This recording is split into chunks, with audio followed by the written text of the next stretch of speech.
Party की विधिवत सदस्यता। जेएमएम के मुखिया शिबू सोरेन की बड़ी बहू सीता सोरेन ने जेएमएम से इस्तीफा देने के चंद घंटे बाद ही बीजेपी की सदस्यता ग्रहण कर ली। झारखंड में बीजेपी के प्रदेश प्रभारी और राज्यसभा सांसद लक्ष्मीकांत वाजपेयी और पार्टी के राष्ट्रीय सचिव विनोद तावड़े ने उनका स्वागत किया और पार्टी की सदस्यता दिलाई। बीजेपी में शामिल होने के बाद सीता सोरेन ने क्या कुछ कहा, आइए सुनते हैं। आज के डेट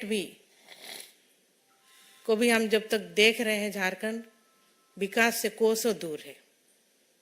तो ऐसे में मुझे मोदी जी का परिवार, महापरिवार में आना पड़ा, क्योंकि हमको झारखंड को बचाना है। झारखंड के वासियों को, झारखंडियों को न्याय दिलाना है। यही एक बड़ा मकसद है जो कि आज मैं इस परिवार में शामिल हुई। और मोदी जी का जो सोच है, वो सोच झारखंड में भी अब पूरी तरह से सब मिल करके हम लोग काम करेंगे। और जो भी सोच रहा मेरे स्वर्गीय पति दुर्गा सोरेन जी का, वो सपना अब जल्द ही जल्द पूरा होगा, हमको इस तरह का उम्मीद है। सीता सोरेन के बीजेपी में शामिल होने के बाद उनके दुमका से चुनाव लड़ने की संभावनाओं पर झारखंड बीजेपी के प्रदेश अध्यक्ष बाबूलाल मरांडी ने कहा कि इसका फैसला केंद्रीय नेतृत्व को करना है। आज भारतीय जनता पार्टी के उन्होंने सदस्यता ग्रहण की और उनकी स्वागत है भारतीय जनता पार्टी में। क्या जिम्मेदारी देंगे सीता जी को? आप जिम्मेवारी तो आने वाला कल है, अभी तो ज्वाइन की है, अब काम करेगी। संसदीय चुनाव लड़ने की चर्चा है उनका बीजेपी के टिकट पर दुमका से। अब ये केंद्रीय जो चुनाव समिति है वो तय करती है ना, उस पर तो हम तय नहीं करते हैं। बीजेपी विधायक सीपी सिंह ने भी सीता सोरेन के पार्टी ज्वाइन करने पर कहा कि वो जेएमएम में उपेक्षित महसूस कर रही थीं, तो ऐसे में बर्दाश्त की भी एक सीमा होती है।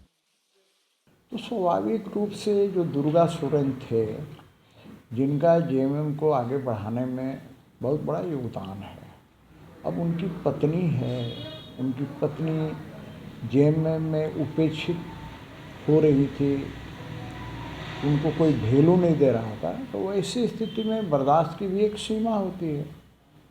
तो उन्होंने पार्टी से जो जानकारी मिली है कि विधायक पद से भी इस्तीफा दे दिया। तो मैं यही कहूँगा कि भाई जब परिवारवादी ही पार्टी है, तो आखिर सीता सोरेन भी तो बड़ी बहू थी, तो बड़ी बहू होने के नाते उनको पार्टी के अंदर तरजीह देनी चाहिए थे। लेकिन हेमंत सोरेन जी की पत्नी होने के कारण कल्पना सोरेन जी को आगे बढ़ाने का काम जेएमएम करने लगा। वैसी स्थिति में सीता सोरेन जी ने महसूस किया होगा कि उपेक्षा का दंश ज़्यादा दिन तक झेल नहीं सकते हैं। वहीं कांग्रेस सीता सोरेन के बीजेपी में शामिल होने से खफा नजर आई। पार्टी ने कहा कि सीता सोरेन इसलिए बीजेपी में शामिल हुई हैं क्योंकि वो दबाव झेल नहीं पाई।